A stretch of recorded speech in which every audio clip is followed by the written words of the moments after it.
it's good to be here among you. This election cycle is so important, and our work in it is so important, because you hear all the pundits on the national level saying how horrible it's going to be for Democrats.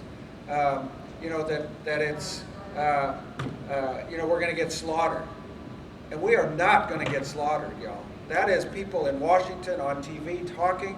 That is not people who understand what's really happening. There is movement going on in this country now. There are workers organizing all over this country. There are workers who here, all right, y'all have been around a while. Who here thought that Starbucks workers were going to be leading the wave of organizing in this country? Yeah. Huh? Especially in Texas. In Texas. Yeah. That there are now 6 or 7 Starbucks in Texas alone that are organizing. Who thought that organizing would be happening at Amazon? Who thought that organizing would be happening at hospitals, in factories, and nonprofit organizations all over this country? Workers are understanding that they're in motion, that it's time for them to stand with each other. And we have the most pro-union president in the history of this country. In the history of this country, whose policies, I don't think people understand how many jobs are being created by what this administration is doing. And every one of them, can I tell one little story? Yeah, sure. There is hundreds of millions of dollars coming to Texas by virtue of the infrastructure bill. Hundreds of millions and even billions of dollars. And what the requirements of those of that money is that they have to consult with labor unions on how they spend it. They have, they're project labor agreements. And this is what we're up against. When the Department of Energy was going to give a grant for expanding renewable energy. All right, ladies and gentlemen, Miss Judy Bryant, let's put it together. They came to the governor of this state and said, we have hundreds of millions of dollars, and we want to build projects. We want to build things in Texas. And he said, well, there's 2 things he doesn't like about it. Number one, he doesn't like that there's a requirement that all the components of what they're building be made in America. Our governor doesn't like that.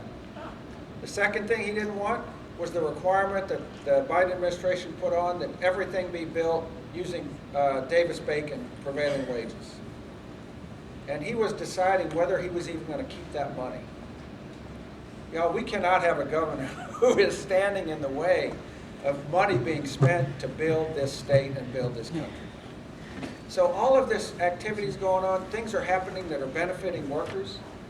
And that, all we hear about is distractions, like critical race theory, or going after trans kids, or spending $5 billion at the border to not do a damn thing when we could be using that money to build our schools and to pay our teachers and to increase our pensions, etc.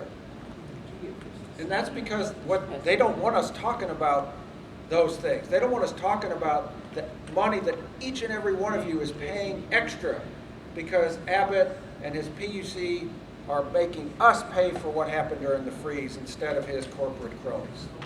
Every electric bill you get has a surcharge on it. We call it the Abbott tax. It's making your bills higher every day. And that makes the gas prices look like nothing compared to what we're paying for electricity. But they don't want us talking about that, so they create all these distractions. We got to focus, and we got to organize. So, like when anybody here watch basketball games? Okay? And like when it's a key part of the game, and somebody gets fouled and they're going to the foul line and they got to make that foul shot or else they're going to lose the game. And what happens behind there? You see all the people waving their arms, making noise, taking off their shirts, doing whatever they can to distract that person from making that foul shot. And that's all Greg Abbott is doing. Because if we focus on what's really going on, we're going to beat his ass. Okay? Right on. The way we do that, Right on. don't look at what's going on. Don't look at all the 3-card money that's happening. Focus on your issues, which you know about how they affect your members and our members. And get out there and talk to each other, organize with each other, And look, we can win in November. There is no question in my mind that we can win in November.